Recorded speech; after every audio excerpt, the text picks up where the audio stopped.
Bonjour à tous, Magali, fille de Lune Tarot, j'espère que vous allez bien. On va aller voir les énergies pour le vendredi 18 décembre. L'agenda de la Lune nous dit passer en revue les projets à long terme. C'est un moment pour faire les choses importantes autour de 1 heure, relativement précis. La soirée est occupée avec les choses, les corvées, des écritures et des informations, on nous dit. Informons-nous. Une journée, euh, une journée de vallée d'épée.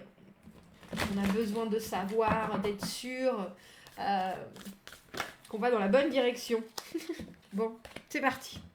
C'est parti. Là, le roi de denier. Le roi de denier qui surveille.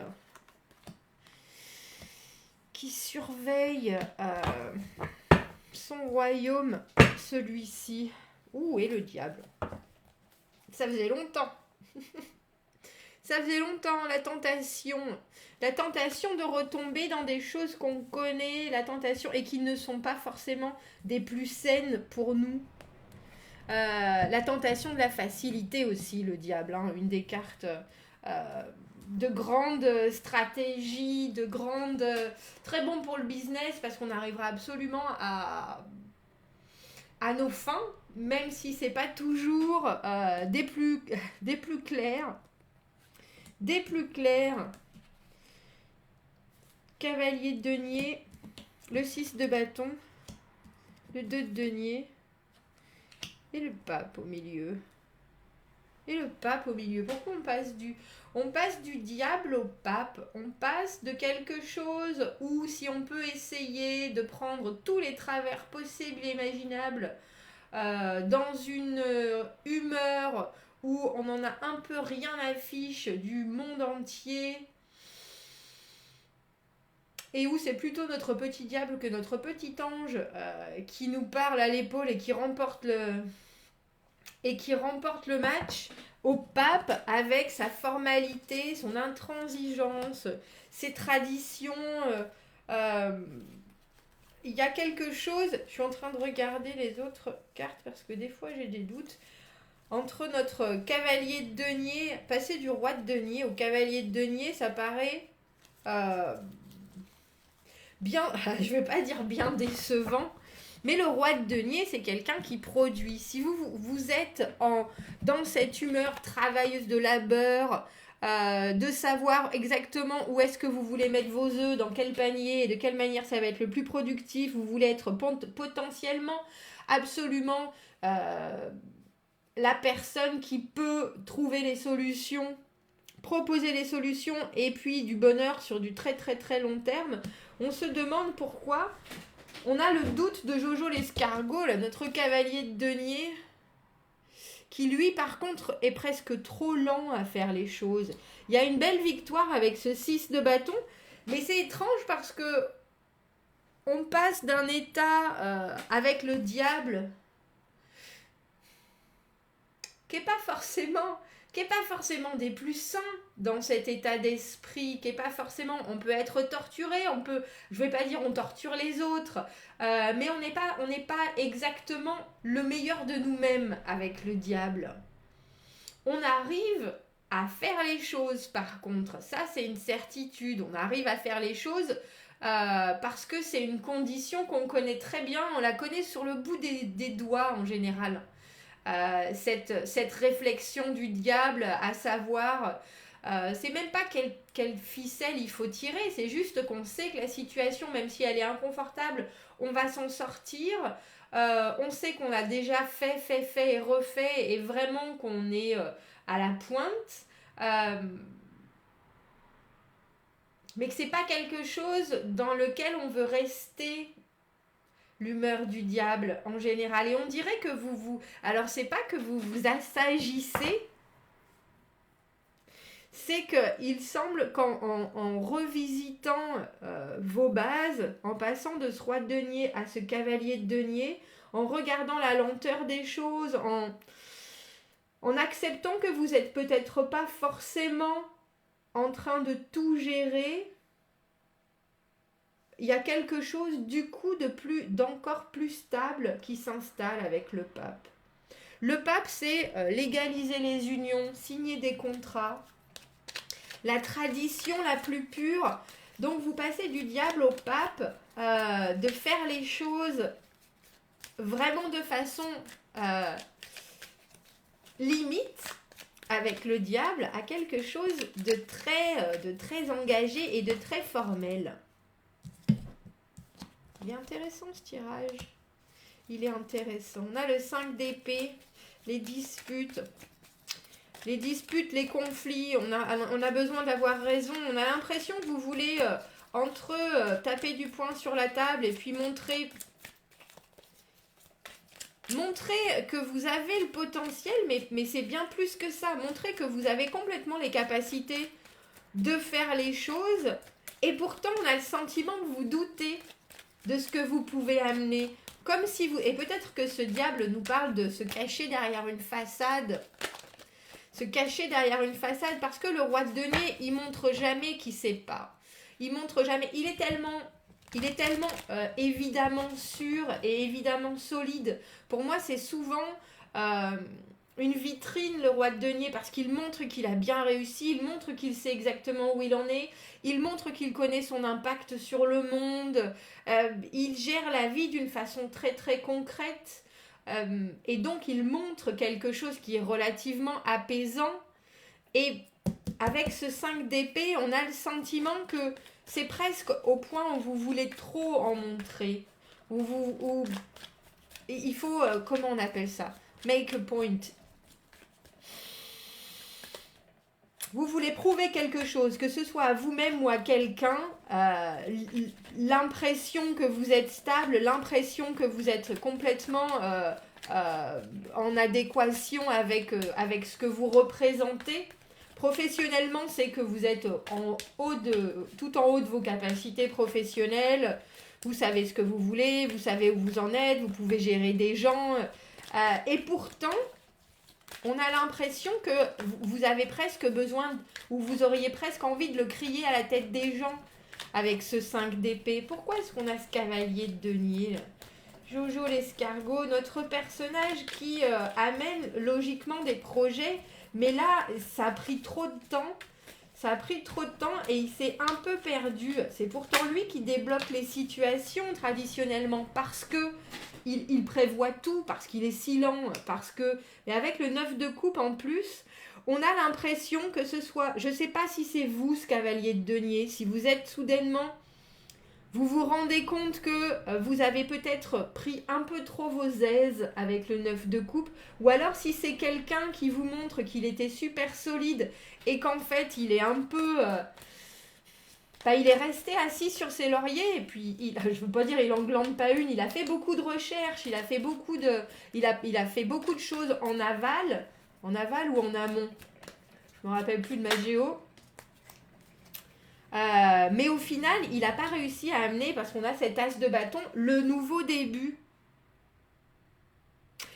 Le roi de denier, il n'a pas juste un projet, il a un projet de vie. Il a 1000 choses sur le feu et il gère les choses très bien. Le cavalier de denier, lui, se concentre sur une seule chose. C'est pour ça que je ne sais pas si c'est vous ou si c'est quelqu'un d'autre, mais quoi qu'il en soit, cette énergie-là, elle n'amène pas... elle en a dit beaucoup et elle n'arrive pas à mener ce nouveau début de l'as de bâton. Elle n'arrive pas à concrétiser les choses dans la matière en disant voilà comment on commence les choses. Même s'il y a un nouveau projet, on est un peu là, oui, c'est bon, je maîtrise, je sais bien où j'en suis, je vois à peu près où ça va. Mais très logiquement, le cavalier de denier, il ne fait pas... je vois à peu près où ça va. Il sait exactement où les choses vont pour pouvoir s'inscrire dans la longévité. Avec une énergie de roi de denier, la longévité, c'est vraiment ce que vous avez en tête. Et là, il y a conflit, que ce soit, comme je vous dis, si c'est quelqu'un d'autre, votre cavalier de denier, ou si c'est vous. En tout cas,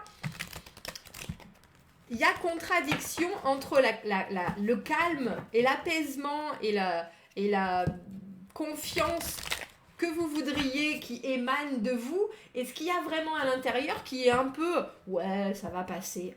Je suis pas très très sûre comment, mais ça va passer. Je Je pense qu'on vous rappelle un peu à l'ordre, je vous avouerai, en ce vendredi. Pas violemment, je sais pas, et je sais même pas si c'est pas vous qui vous rappelez à l'ordre, tout simplement. Parce qu'avec le 2 de denier, soudainement, on repart à la base et on doit dire, bon, quel chemin je prends? Et là, avec le pape, le chemin que vous prenez, il faut que ça soit décidé et personne revient dessus, quoi. Mais avec le 6 de bâton, on a quelque chose qui est très victorieux. On a le soleil à l'envers. Je pense, c'est bizarre et c'est pour ça, je pense qu'on a cette carte du diable. Vous savez très bien que vous pourriez faire les choses aux petits oignons, comme dirait ma grand-mère, et vous avez la chance que ça passe à... Mais je pense, j'allais dire à un cheveu, mais je pense que ça passe même plus qu'à un cheveu, ça passe à une perruque, genre ça passe tranquille, alors qu'il y a vraiment une énergie là qui est... Alors, elle est même pas relax. Le 9 de coupe, c'est vraiment quand on regarde comme ça et on sourit, on est là, oui, on essaye d'éviter un peu les sujets épineux avec tout le charme et toute la confiance. Non mais c'est bon, je gère, j'ai prévu ça. C'est un peu du vent. Mais quand je dis c'est un peu du vent, vous savez où vous allez. Mais là, j'ai le sentiment qu'on voudrait que vous détailliez un peu plus les choses, ou que vous montriez très concrètement où en sont vos avancées, et que vous êtes là, ouais, il n'y a pas de problème. Et ça passe. Et ça passe. Le 6 de bâton, la victoire, si, mais moi ça a marché. C'est un peu comme si vous donniez le résultat. Vous savez, quand on fait un problème de maths et qu'on trouve le résultat et qu'on nous dit, mais comment t'es arrivé au résultat? On dit, mais c'est pas grave, le principal c'est le résultat. Et ça passe. Avec le soleil à l'envers, je veux dire que vous mettez pas au devant des choses. Et si on vient vous chercher, que vous montrez, que vous savez, etc., ou que vous êtes un peu évasif, mais vous avez quand même de quoi argumenter votre réussite avec le 6 de bâton. C'est pas que du vent. C'est pas que du vent, c'est juste... si on ne vous le demande pas, avec le soleil à l'envers, vous n'allez pas forcément approfondir les choses. Vous voyez? On va baisser la tête. On va baisser la tête. De toute façon, on sait qu'on a bien des choses à montrer avec ce 6 de bâton, bien des réussites. Donc on va quand même bien montrer qu'on a fait des choses. Mais si on peut s'en sortir discrètement en montrant certaines choses et en n'en montrant pas d'autres parce que les détails, on les a un peu zappés, ou alors qu'avec cet as de bâton à l'envers, on ne sait pas vraiment exactement comment commencer la nouvelle aventure, mais ça va passer. Ça va passer parce qu'on a une confiance en béton, c'est assez impressionnant, je vous avouerai. Et avec le 2 de denier et le pape, j'ai un peu le sentiment que vous vous rendez compte que c'est quand même passé. Même si c'est bien passé, c'est quand même passé un peu... et je dis, je sais pas pourquoi j'ai l'expression, c'était un peu tiré par les cheveux. Donc vous vous dites, bon, 2 de denier, revoyons exactement où on veut aller. Revoyons exactement où ce projet il va nous mener, quelles sont les bases, quelles sont les options. Très sincèrement, c'est un peu comme si vous vous attrapiez par le callback et tu disais, bon, ben sérieusement maintenant, t'en es où? Et là, vous vous asseyez avec vous-même, vous dites, bon, d'accord, je vais y réfléchir, bon, je vais vous dire, oui, voilà la façon dont je vais le faire, dont je vais me présenter, dont je vais... j'ai telle et telle option, ça c'est du sérieux, ça c'est pas du sérieux. Oui, j'ai un peu l'impression, on vous remet sur le droit chemin. Mais c'est drôle parce que c'est pas méchant, c'est plutôt surtout avec cette énergie du diable. C'est un peu... quand on sait bien qu'on devait rendre un dossier super important et qu'on a du bol parce que le patron, il se fait porter pâle et que c'est pas aujourd'hui, ça sera lundi. C'est passé juste, alors qu'on a dit à toute l'équipe qu'on était au point, qu'on sortait ça, qu'on avait peaufiné le bazar. Moi je dis, c'était... on a le 4 de denier, pas sortir de sa zone de confort. C'est pour tous mes amis procrastinateurs qui passent à ça de la date fatidique avec le minimum et qui s'en sortent avec une bonne note. Bravo. Bravo. Belle énergie. Belle énergie. Et c'est pour vous dire que cette carte du diable, il faut savoir s'en servir de cette énergie où, au final, on pousse. Le 4 de denier, pour moi, la zone de confort, vous savez, la bulle dans laquelle on est, où on l'étend au maximum, où on pousse un peu les limites, juste pour voir jusqu'où ça peut aller. Quand on est en train de demander des informations à quelqu'un sur quelque chose et qu'on demande, on sent bien que ça commence à monter, mais il nous faut quand même encore plus d'informations parce qu'on n'a pas suffisamment bossé avant. Donc on est un peu à la bourre. Alors on demande à nos collègues, on demande à tous les collègues sans que chacun s'en rende compte pour avoir quelque chose d'à peu près complet sans que les autres se rendent compte qu'on est un tir au flanc.